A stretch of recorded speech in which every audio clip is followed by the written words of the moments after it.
introduce Perry Parker, and if you come up and speak to us. You bet.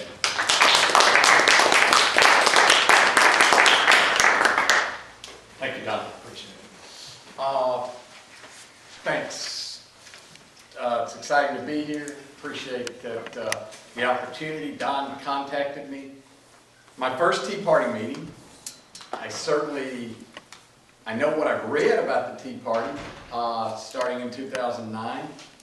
Certainly followed your activities, especially followed in 2014 when there was a Senate race in this state to kind of open the eyes of the nation. Let's see, I think Ida and I were between California and the East Coast, and everybody said, what's going on in Mississippi?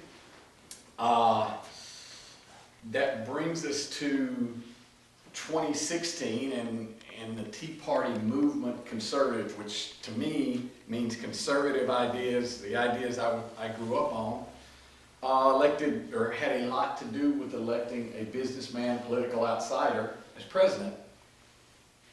And really that's what brings me here tonight, because in Mississippi, thinking about what I can do the next chapter of my life, I've been very fortunate. Don talked about some things. Saw what Donald Trump had done. My mother and father were public servants. I'd been about making money. And seeing Donald Trump, I said, you know, I can help here. So when this back here in Mississippi started thinking about politics, that was really last summer. And then this Greg Harper news came out, and I said, timing in life is everything. I said, the timing is right. I have the opportunity, I have the skill set and experience to make a difference in Mississippi and Washington, and make a difference economically. Look, I know about agriculture and finance, and said, you know, Ida and I's thought was, you could run for office and make a difference, and this is the right thing to do. So in a lot of ways, the Tea Party has brought me here tonight, even though I haven't been a part of the Tea Party. And really what I mean is reading about conservative ideas that you guys fostered, and then Donald Trump winning. So Don was kind enough to read my background, so I won't go over a lot of that. I'm happy to answer specific questions if you guys want to later, but I'll kind of skip over some of my experience in the financial world, because as my son says, I'll get way too much in the weeds. I get nervous, and I like to talk about options and trading currencies. That's my comfort zone, currencies and cattle. I got to New York and London trading cattle, believe it or not. I grew up trading cattle in South Mississippi. But so getting to running for office and being here tonight, I got a meeting with, when I was thinking about doing this, I got a meeting with Trent Lott in DC. Now, my father knew Trent Lott, and for all as far as I know, he's been good, he's done all these good things. So I go to Trent Lott recently and sat down and said, you know, Trent, I have this experience. I had shaken his hand 20 years ago. I didn't know him. He knew people in my family. Said, thinking about running for office. He said, well, you know, that's great, your experience. You should think about running for representative in Covington County. I said, well, I'm really thinking about, you know, federal office, be it Congress or senator, or, you know, thinking on a little different scale. He said, well, Perry, that's great, but you know, you really can't do that. Because what you need to do is get involved in the party and work your way up, and there's a lot of things you could do. It'll be great, but you know, and I quote, you can't do that to run for federal office, having never held office. Look, guys, I don't know. Well, I know a lot of people in Covington, Jeff Davis, Jasper County, going up towards Meridian, over to Monticello. I think we got a young man from Monticello here tonight who's originally from there, down to Centerville. I know people in agriculture. So, and I spent a lot of time on the Upper West Side of Manhattan, believe it or not. But I'm the rural candidate in this race. I think that's funny. But anyway, back to Trent. I'm skipping around. That was my first experience with the establishment. That you can't run for federal office. And that really didn't make me happy when he explained that to me. But So we came home and I found out what it takes to file, and I met people in Jackson. By the way, I got establishment guys helping me run this campaign, but I'm not establishment. I don't know. It appears to me there are about 8 guys in Jackson who run political campaigns in the state of Mississippi. And I think they all go to dinner every night over at Seafood Revolution and sit around the same table. Sometimes I'm concerned my guys go out with the guys I'm running against, but that's another story. So that, I'm learning more and more about the establishment, how it works. But having said that, I've been running, I announced January 22nd in front of Deep South Trucks in Seminary, Mississippi. It's a business that employs a lot of people. Look, what I think you're supposed to do is focus on what you know. I know about free markets. That's what got me here, is trading, having an idea, doing deals, not involved with the government. I've been very fortunate with that. Never taken a government check. I'm not a lawyer. Nothing against lawyers. My oldest son is thinking about becoming a lawyer. I might, maybe my wife and I will talk him out of it. I don't know, but that's okay.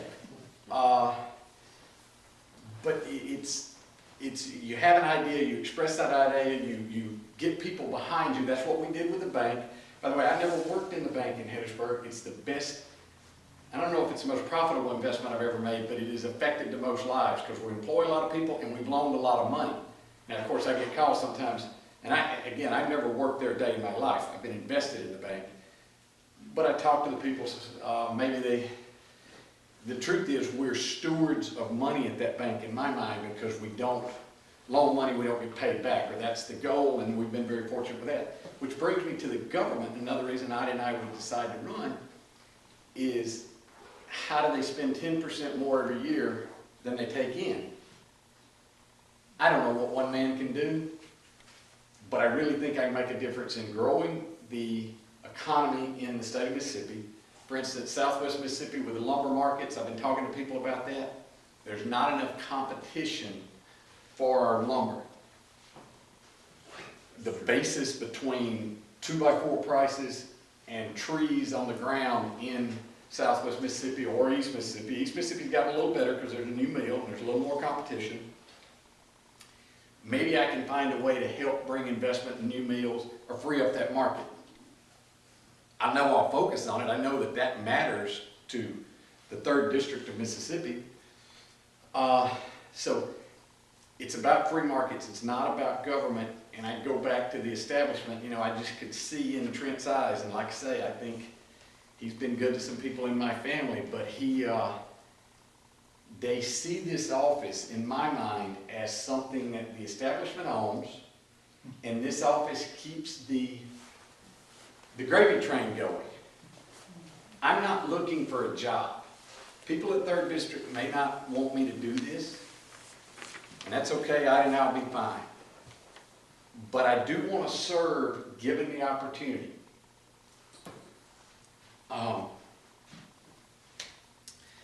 That is why I'm here. So how are we going to, so certainly I want to focus on economics. I talked about that. I have some ideas about agricultural committee if I went to DC. I have ideas about money and banking committee. To me, those would fit because I know a lot about both. That's my focus.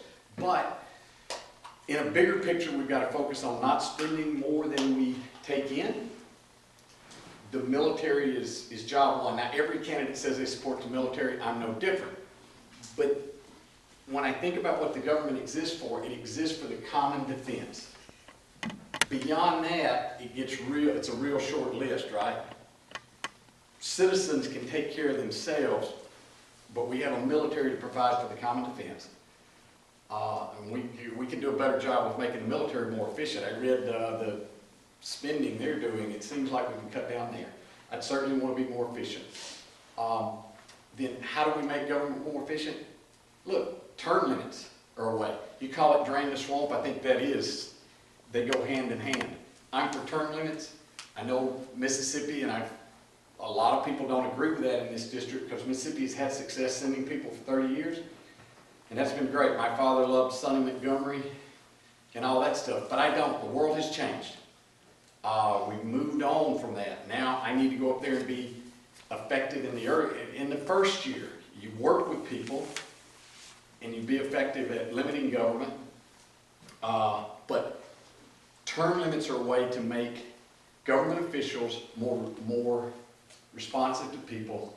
It means draining the swamp, and you know, I've spent a lot more time clearing bottomland in Lawrence County, and alligators are an issue there, but it can be done. You know, you can. So I think of that to draining the swamp in Washington. It won't be easy, but I think I can be a part of doing it. I mean, that's what Trump says he's going to do, and to me it means drain the swamp. That's why I'm doing this, guys, and we'll see how that goes. Why don't I stop here? Love to answer questions. Clearly I'm not the, well, whatever, you guys can decide. I'm here for my family. I may not be the most polished candidate, but I do think I'm the most qualified in this race. I'm pretty confident of that, unless you're talking about putting people in jail, and there is somebody who's more qualified than I am at that. That's true, but that's not what this office is about, is what I think. So I'll stop. Love to answer any questions. Yes, sir. What are you gonna say when PAC comes to you or something like that with a bunch of money and say they got Airbus behind them and you know, 2 or 3 more big businesses, and you know, when they give people that money, they're expecting something back. Sure, I mean, you bet they they are. don't do it because they like you. You bet they are. Great question. So let's, Would you repeat his question? oh, I'm sorry, okay. So the question is, what am I going to do when a large business PAC, he used Airbus as an example, but I think it means it could be anybody. Could be Goldman Sachs. I work for Goldman Sachs. Could be Wall Street, because I think I'd be good on the Money and Banking Committee. Wall Street comes to me, hey Perry, so here's my answer to that. And by the way, Don brought up financing. I have put up money, Don. I am financing part of this campaign, but I'm absolutely not. And my wife wouldn't let me run if I was financing 100%, and we have that argument quite often. Her point, and she's right, is if people don't want to invest in my campaign, then I'm probably not going to win anyway, and people aren't behind me. There's a rich dude in Montana that paid a lot of money, and he got in, and he's made some mistakes up there. So I am asking for donations. Don, I'll ask for people in this crowd. I'm asking for money. Now, to get to your question with the PACs. I spoke earlier, I'm not looking for a job.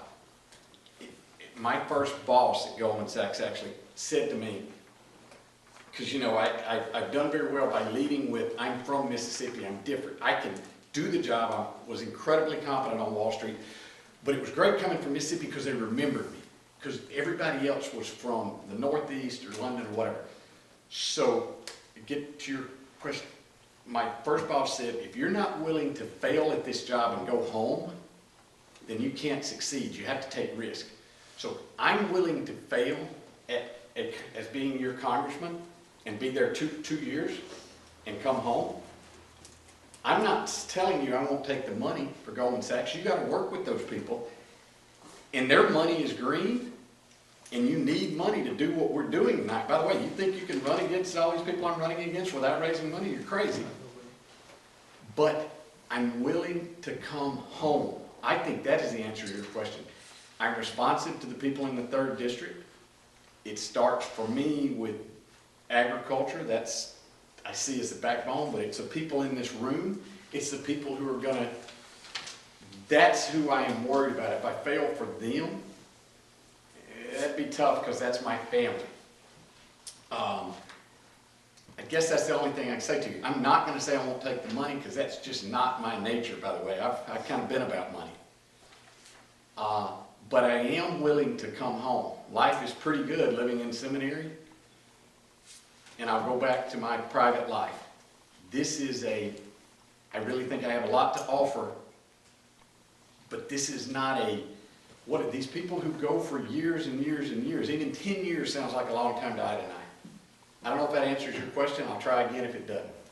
Well, what I was getting at is, you know, I know it takes a lot of money to run a campaign and something like that, and it just gets more and more and more. Yep. But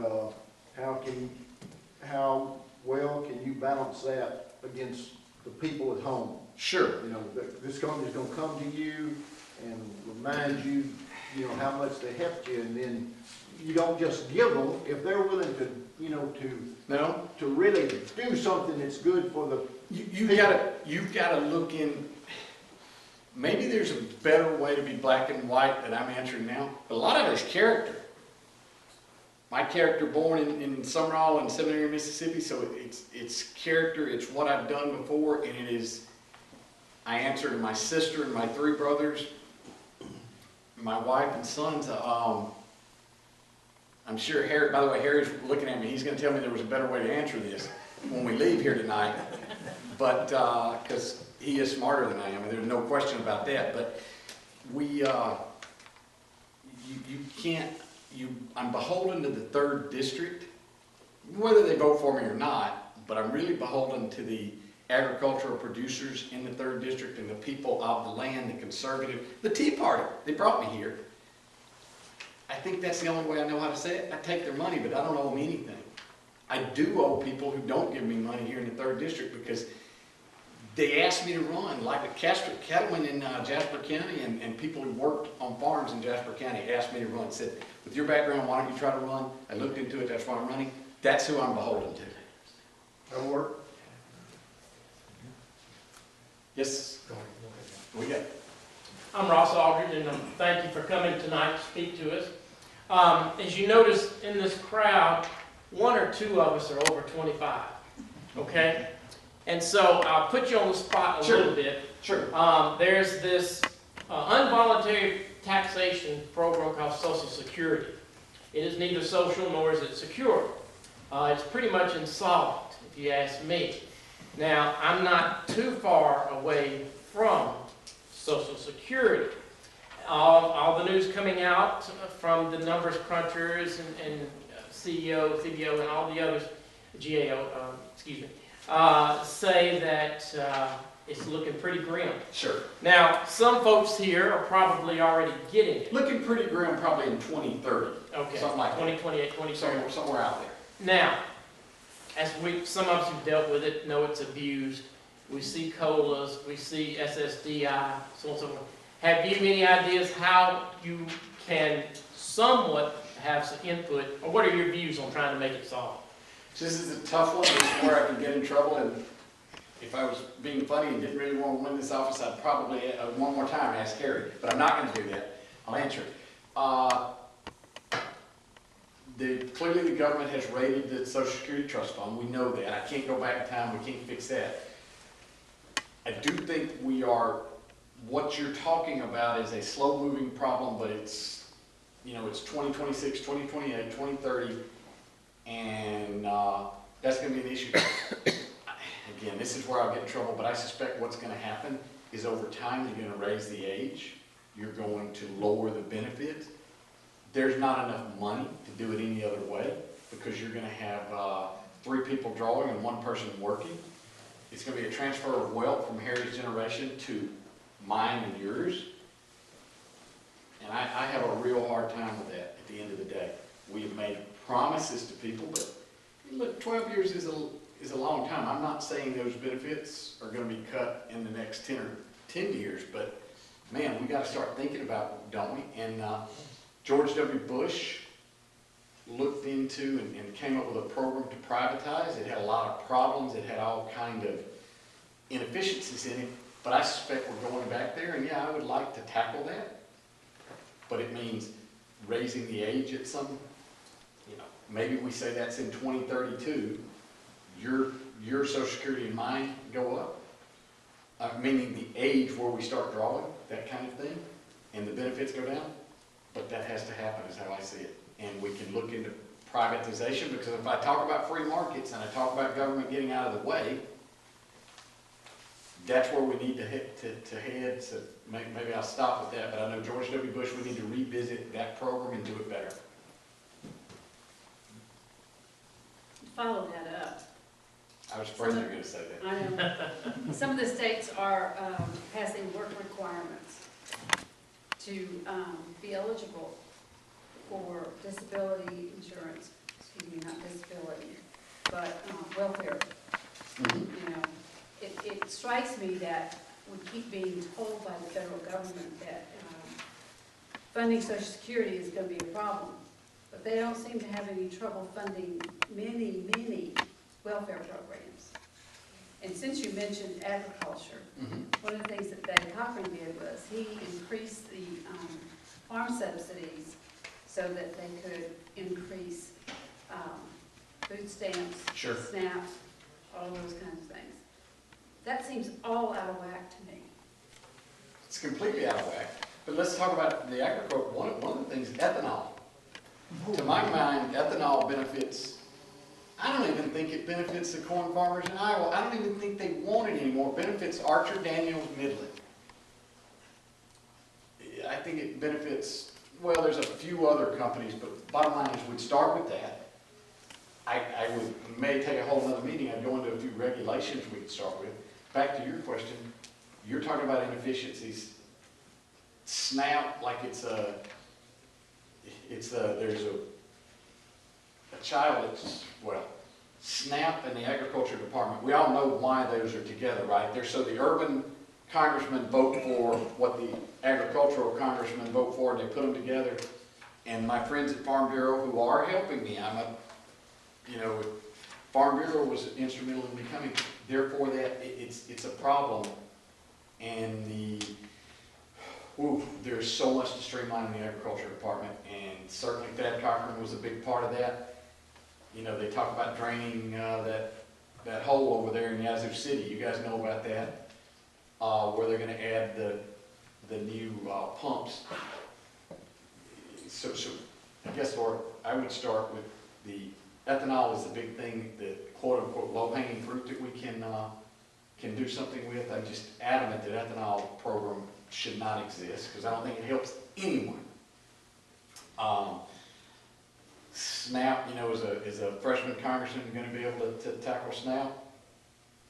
We can at least talk about it. All I never do is go and try. You were talking about inefficiencies in government. It goes back to what the first question. It's free markets being willing to fail. I would be, if we pull this off and I go to Washington, I'll be a different congressman than Mississippi's ever sent before. I think you guys, well, maybe I'm kidding myself, but I think, I know my background is different. I'm not beholden to Haley Barbour or any of the establishment. And I don't have any rice bowl to protect. And so, you and I have a conversation about that type of thing, and we'd try to see what we could do. But I would start with ethanol. One of the things that Ted Cruz did when he was campaigning in Iowa was he talked to a corn farmer, and the corn farmer ended up at the end of the conversation agreeing with him. So that is a very important piece of information that I think you might want to pursue. But he essentially showed the corn farmer where producing corn for ethanol was hurting him more than it was helping him. I've seen a little bit, and I looked into the Ted Cruz thing, and he won. I believe he won Iowa being against ethanol. So we got to start with that one and go from there. Yes, sir. The Convention of States, you got any opinions on that? Or? Now, here's where my limited experience, I'm not sure what you're referring to. The Convention of States. Well, the states can come together and change the Constitution. Yes, okay, I heard about this on Super Talk. There was a group going around. Okay, it's a constitutional amendment that effectively goes back to what we were with states' rights, is what you're referring to. I heard the group talk a little bit on Super Talk Radio. That's what I know about it. I'm certainly for decentralizing the federal government. Have you seen how the executive branch, I like Trump and the direction he's moving, but the executive branch is just growing uncontrollably, and the legislative branch has been afraid to limit that growth. I think we've got to make an attempt. The legislative branch has to be willing to do something to limit that growth. that is a little bit like what you're talking about. Part of that is sending more power back to the states. I read a little about the Convention of States. I'm not sure we're going to get that done, but I need to look into it more to tell you I support it, but I certainly support states making decisions. Yes, sir. Well, you know, it's all about education. As far as convention states, basically it's sending representatives. Once you pass it as a state, you send representatives, they have a meeting, they decide, say, the federal budget.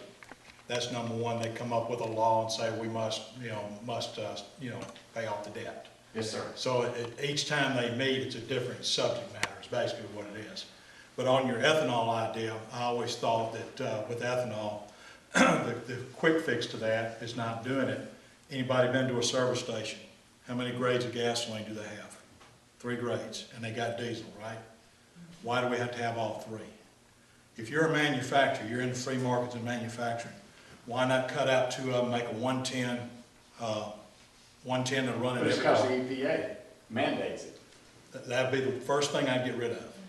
Strictly because it'd open up the free market. The refineries now can make fewer fuels, makes them more efficient, the price comes down, correct? That's how a free market works.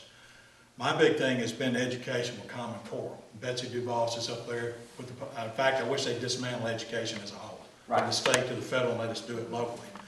Your son goes to Notre Dame. I'm sure he's been inundated with Common Core. I can remember my son coming home. We now homeschool, been homeschooling for 3 years. I remember my first Common Core math problem. It wasn't pretty. I was told I was doing it wrong as a man that's in his 50s that's done algebra basically the same way all my life. Other subject matters such as science and social studies. I've had 3 superintendents here going through the books and 15 pages of Islam in a history book. The Second Amendment has changed. I know that your background is agriculture and finance. My concern is with the youth. The youth that are here today is we're not educating them the way that we were educated. Theirs is in an indoctrination. Ours was actually a learning experience. They let us think outside the box. There wasn't somebody coming in and basically saying this is what you believe. And if you don't believe it, then that's what we're going to test you on. So your beliefs and what the school believes. What is your ideas on education for the second congressional district for your kids that are going to school here? Third, by the way. Third, I'm sorry. Trent Kelly said,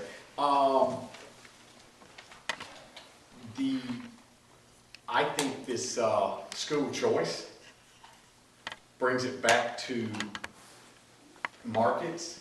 I met with a gentleman, when I was in DC, I met with a gentleman from the Cato Institute he might be called radical by school administrators. What we know, we see this in Mississippi quite often, I think. School districts have turned into employment agencies, not about educating the school children. A lot of great teachers. My mother was a teacher, my sister's a teacher, my grandmother, I can go through all about teachers. I'm not talking bad about teachers, but it's become an employment agency. And so ultimately what the Cato Institute talks about is don't have public schools. There's a pool of funds. You give that to the school, to the city or the county, and the teachers band together, the parents really band together. So it's all about the ultimate in school choice. That is the ultimate. We're not going to get there overnight, but I think school choice, the idea of competition has to be introduced. Now that is tough in Covington County or in Jeff Davis County. Not so tough right here where we are tonight, because there's enough people and enough children and parents to band together and have private schools so the school voucher probably doesn't take it far enough. The ultimate answer to what you're talking about is school choice.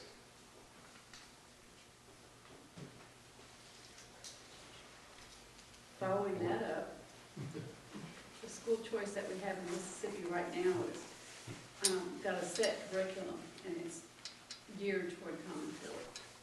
Common Core in every school does not really give you a choice. You can only go from one school to another to learn the same curriculum. When I was growing up, I may be a little bit older than you are, the curriculum was set by the school board. and the school board was very attentive to what the testing showed on children. So the curriculum could change, but we can't change that anymore because the federal government, through the Department of Education, thank you, Jimmy Carter, has decided that Common Core is the only curriculum that we have, which is, I think, the reason that you say we need to get rid of the Department of Education. That would be number one. Well, we've got 50 departments of education in the states, so why can't Mississippi, I mean, ultimately, Mississippi can educate their children differently than California. Now, we have to compete globally, and the problem is if Mississippi doesn't do a good job, we're gonna fall behind. But in the case of Mississippi, we're already 50th, so it all goes back to the Department of Education. I'm with Don, why couldn't it go? I think that proposal has come up before. Rick Perry talked about it. He talked about energy going, but he also talked about education going. So again, one congressman, but that would be, if I was running this thing, you just wouldn't have it. You've got 50 departments of education and let them do it. It goes back to the states. Yes, ma'am. Your take on the Common Core is, and how do you intend to deal with it?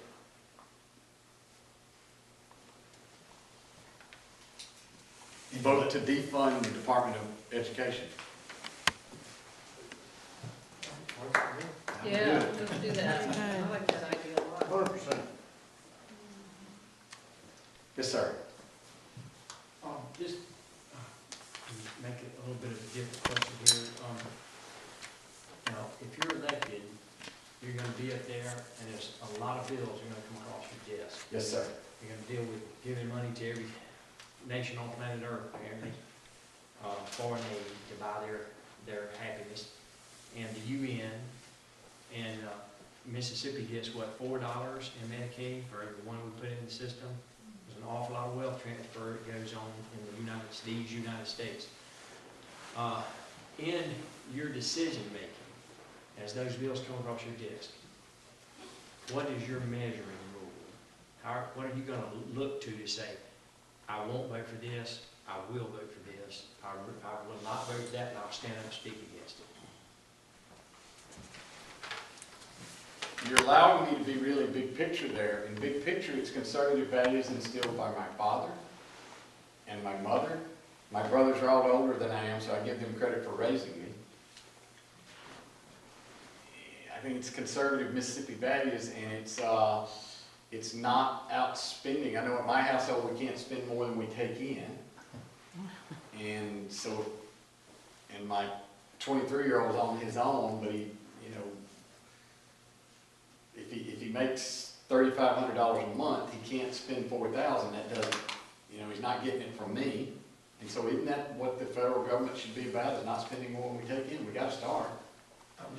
This is just a home recommendation, but I would recommend that you maybe look to the federal and the state, in the case of Congress, the federal Constitution from the United States has a criteria for your judgment.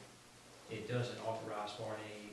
It does not authorize a Department of Energy or Department of Education or a funding of the National Endowment for the Arts or the National Endowment for the Humanities or funding of the Communistic Public Broadcasting Service and just a plethora of other things, and several of those. So is that why Trent Lott told me that I wasn't prepared, that I wasn't ready for this office? You haven't been trained by the Haley Barber machine. That's the bottom line. I think that's right. And that's actually a comfort to several people in this room, probably everybody in the room, that you haven't been trained by Haley Barber's machine. But I've got a lot to learn, but I want to learn from people in this room and the people in this district, and not the Haley Barber machine, because I assure you they're not helping me. Harry's got a piece of paper, I think, that I'd like to sign in front of you guys, if you'll allow me. I asked Don about it. I'm not trying to grandstand here, but I was going to do this, and I was going to do it 2 weeks ago. It is a pledge of term limits that a group in Washington sent me when they saw that I was running. You guys can see it. Yeah, it says U.S. Term Limits Amendment Pledge. Y'all know what that is? This group sent this to me by email, and I agreed, I read it, and said, I'm already talking about that. I'll absolutely do it. Don reached out to me about 3 weeks ago. I was gonna sign it and send it back to him, and when I went on your website and saw you're for it too, with your permission, I'll sign it here tonight. I've got a pen.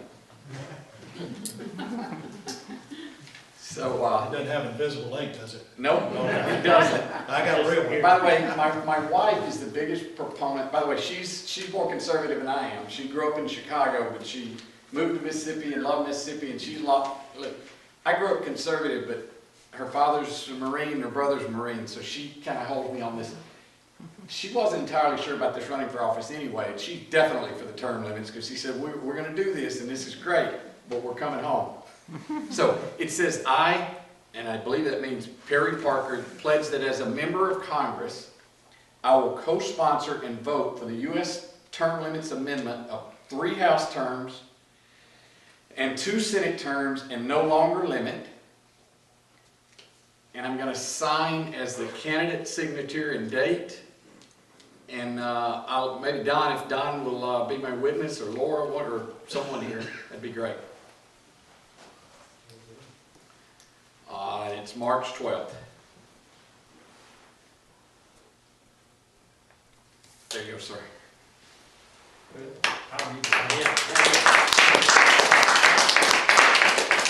There's a young man who's running for the United States Senate for Mississippi who will join you with that. Senator Chris McDaniel. Great. You know, I've never met Senator McDaniel. But We need to arrange that. I think maybe we share some of the same views. I think so.